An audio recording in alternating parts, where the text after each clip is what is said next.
쑥스럽네요. 꽃 달고 설교하니까 참 이상하지만은 여러분 귀한 자리에 나오신 여러분들 주의 이름으로 또 환영하고 축복합니다. 여러분 통하지 않으면 통한다라는 말 많이 들어보셨죠? 소통하지 못하면 고통이 옵니다. 근데 소통의 많은 부분은 말하는 사람의 책임보다 듣는 사람의 책임이 더 크다라고 할 수 있습니다.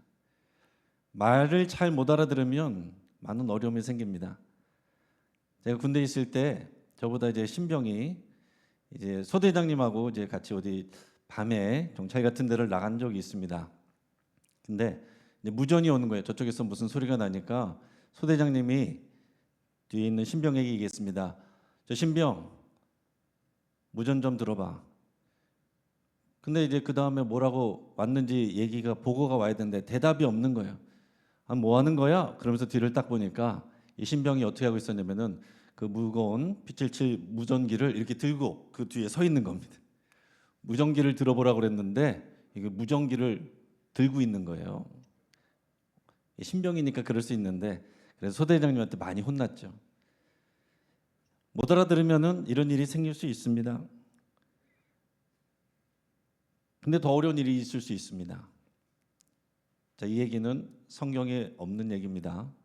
어느 날 예수님이 혼자 앉아 계시는데 화가 난 남성들이 간음한 여인을 현장에서 잡아가지고 예수님 앞에 끌고 왔습니다. 그러면서 이 여인을 어떻게 해야 될까요? 그러면서 화가 나가지고 이미 다들 손에 돌을 쥐고 있습니다. 예수님이 침묵하시고 땅에다 무언가를 쓰시더니 말씀하셨습니다. 너희 중에 죄 없는 자가 먼저 돌로 치라. 그랬더니 사람들이 양심이 찔려가지고 서로 눈치를 보면서 이제 돌을 내려놓으려고 그러는데 저쪽에서 어떤 젊은 남자가 갑자기 여자한테 돌을 확 던지는 거야. 그러니까 너도 나도 갑자기 돌을 던져가지고 그 여자가 그 자리에서 죽었습니다. 그러고 나서 제자들이 어떻게 된 일인지 그 처음에 돌을 던진 사람한테 찾아가서 따져 물었습니다. 당신이 죄가 없어? 그러니까 그 사람이 뭐라 그랬냐면은 무슨 소리예요? 애 없는 자가 먼저 돌로 치라면서요. 저 미혼이에요. 죄 없는 자가 먼저 돌로 치라 그랬는데 애 없는 자가 돌로 치라 그런 줄 알고 자기가 던졌다는 겁니다. 다시 말씀드리지만 성경에 없는 내용입니다. 근데 그 사람들이 먼저 다 돌을 내려놓고는 갔습니다. 그게 성경의 이야기죠. 알아들은 거예요. 그래서 문제가 아름답게 해결이 됐는데 상상을 해보는 겁니다. 못 알아들었으면, 엉뚱하게 알아들었으면 죽는 겁니다. 누군가는 죽는 거예요. 여러분 스데반 집사 죽은 이야기도 마찬가지입니다. 스데반 집사 복음을 전하다가 사람들한테 돌 맞아 죽었잖아요. 그 돌 맞아 죽었다는 기사 바로 앞에 뭐라고 적혀 있는지 아십니까? 스데반이 하늘문이 열리고 주님이 그 옆에 계신 것을 보았습니다. 본 것을 보았다고 말했습니다. 그랬더니 사람들이 뭐라고 돼 있냐면 큰 소리를 지르며 귀를 막고 달려들었다 그랬습니다. 그래서 스데반 집사가 죽은 거예요. 어떻게 해요? 큰 소리를 지르며 귀를 막고 달려들어서 끌어내어 돌로 쳐 죽였다라는 것입니다. 최초의 순교자가 그렇게 나온 거예요. 귀를 막고 소리 지르면 사람이 죽습니다. 교회가 무너지는 겁니다. 여러분 이스라엘 백성이 왜 망했습니까? 한마디로 말하면 하나님의 말을 안 들어서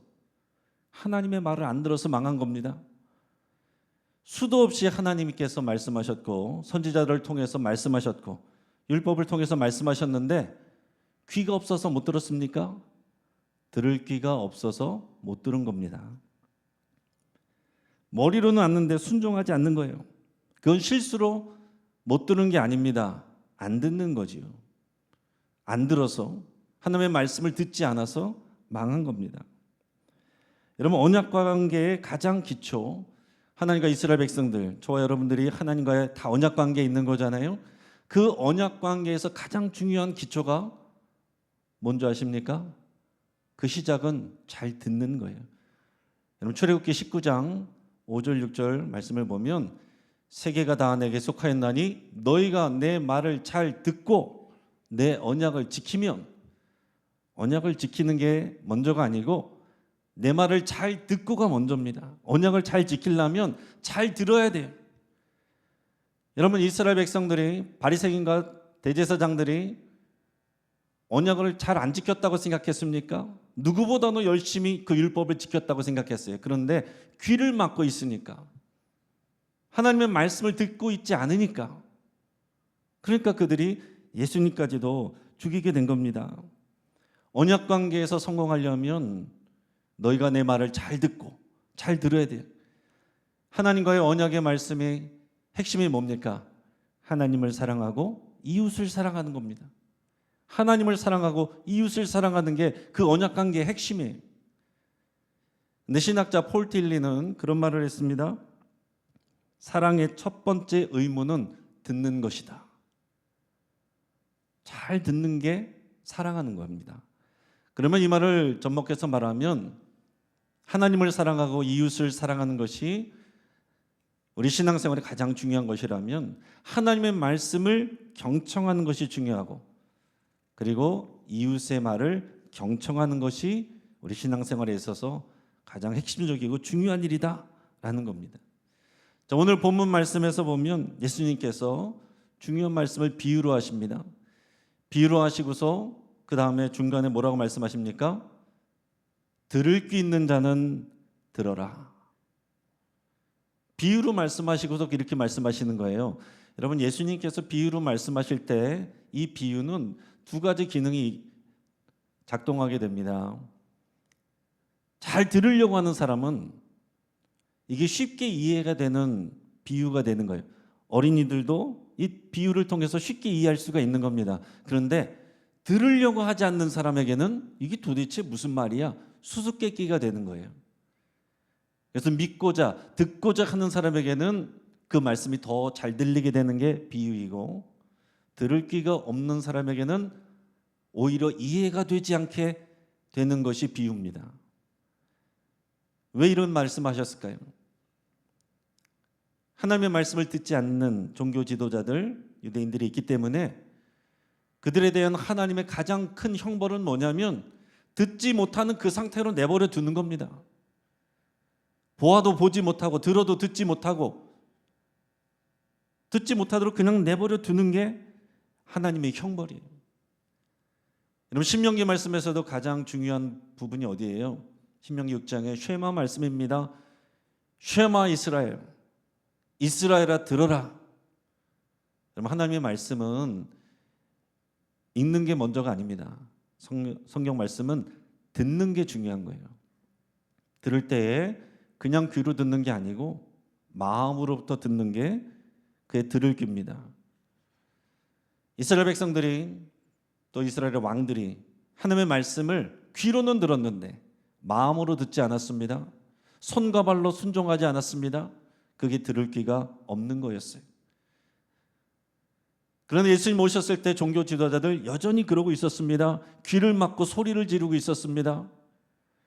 예수님께서 진리를 선포하신데도 불구하고 그들은 이를 갈고 예수님을 십자가에 못 박히도록 넘겨버렸어요. 여러분 오늘 한 젊은이가 대중연설과 웅변수를 배우려고 소크라테스를 찾아갔습니다. 그래서 소크라테스가 이 젊은이를 잘 가르쳐 주려고 그러는데, 근데 이 젊은이가 와서는 잘 배우고 들으려고 그러는 게 아니라 자기가 너무 오랫동안 얘기하는 바람에 소크라테스가 정작 가르쳐 줘야 되는데 말을 못하고 있어요. 그 이야기가 끝나지 않으니까 손을 들어서 그 입을 딱 막았습니다. 그러면서 여보게 젊은이, 내가 자네한테는 수업료를 2배를 받아야겠네. 아니 왜 그렇습니까? 내가 자네를 가르치려면 2가지를 가르쳐줘야 되는데, 좋은 리더가 되게 하려면 2가지를 가르쳐야 되는데, 하나는 뭐냐면 혀를 자제하는 법을 내가 가르쳐야 되겠네. 둘째는 남의 말을 경청하는 법을 가르쳐야 되겠네. 그래야 좋은 리더가 될 수 있네. 이렇게 얘기를 했습니다. 여러분, 훌륭한 지도자는 언제나 경청하는 사람입니다. 경청하는 사람이 훌륭한 지도자가 되는 거예요. 여기 계신 모든 우리 남성교회 회원분들, 임원분들 잘 경청하는 사람 되기를 축복합니다. 잘 경청하지 못하는 이유는 말을 빠르게 하기 때문에 그래요. 야고보서 1장 19절 말씀에 이렇게 되어 있습니다. 내 사랑하는 형제들아, 너희가 알거니와 사람마다 듣기는 속히 하고 말하기는 더디하며 성내기도 더디하라. 듣기는 속히 하고 말하기는 더디하라. 그래야 성내는 것이 더디하게 됩니다. 앞에 있는 것이 되면 뒤에 있는 것이 자동으로 되는 거예요. 듣는 것은 속히 하고 정성스럽게 듣고 말하는 것은 줄이면 성내는 일이 줄어듭니다. 성내는 일이 많아지는 것은 그 앞에 것들이 안 돼서 그런 거예요. 말하기는 속히 하고 듣기는 더디하니 성나는 일이 일어난다 하는 얘기입니다. 연구에 의하면 듣는 방식에는 4가지 방식이 있다고 그래요. 전문가들이 조사한 거에 따르면 여러분들은 어디에 속하는지 한번 생각해 보시기 바랍니다. 첫 번째는 판단하면서 듣는 사람이 있대. 남이 얘기할 때 판단하면서 듣는 거예요. 그래서 이 사람은 미리 자신의 마음을 정해놓고 있습니다. 저 사람이 말하고 있는 것은 내가 보고 있지만 실제로는 이미 판단하는 마음을 갖고 있어서 그 사람의 말을 받아들이려고 하지 않아요. 듣지 않습니다. 17%의 사람들이 이런 식으로 얘기를 하고 듣는데요. 두 번째는 질문하면서 듣는 사람이 있습니다. 그 사람의 말을 일단 조건 없이 다 들어야 되는데 내 질문을 더 많이 쏟아 넣는 겁니다. 그러면 상대방의 말이 나에게 올 시간과 여유가 없는 거죠. 26%의 사람들이 이렇게 한대요. 더 많은 사람이 35%는 세 번째로 조언을 하며 듣는 사람이 있대요. 조언을 하면서 듣는 사람. 그 사람의 말을 들으면 자꾸 조언을 하려고 하는 겁니다. 가르쳐 주려고 하는 겁니다. 그 사람을 바꾸려고 하는 겁니다. 그러나 그러면 대화가 안 됩니다. 그건 듣는 게 아니에요. 자, 마지막으로 감정이입을 하면 듣는 사람. 이게 옳은 거죠. 22%가 이렇게 한다고 합니다. 감정이입을 하며 듣는 사람. 여러분, 상대방이 이야기하는 내용뿐만이 아니라 그 사람이 하는 말의 뉘앙스까지 듣는 거예요. 그 사람의 기분까지도 알아내기 위해서 집중하는 겁니다. 그 사람이 하는 말의 내용만 듣는 것이 아니라 그 사람의 표정, 그 사람의 음색, 그 사람의 제스처, 이런 비언어적인 표현까지도 다 눈여겨서 듣는 거예요. 그것을 받는 것입니다. 여러분, 이게 진짜 듣는 거예요. 더 나아가서는 그것을 통해서 그 사람의 마음을 듣는 거, 그 사람의 마음을 듣는 거, 이게 진짜 경청입니다. 이청득심이라고 그랬어요. 경청함을 통해서 마음을 얻는다. 마음을 얻는 건 사람을 얻는 것입니다. 그러면 상대방의 말을 잘 들어주는 것이 그 사람을 존중하는 일입니다. 하나님의 말씀을 잘 경청하는 것이 그게 믿음의 일이에요. 하나님의 말씀을 잘 경청하시고 사람들의 말을 귀 기울여서 정성스럽게 잘 경청하는 모든 임원들과 모든 남성교회원들, 교인들 되시기를 주의 이름으로 축복합니다. 같이 한번 기도하겠습니다. 하나님,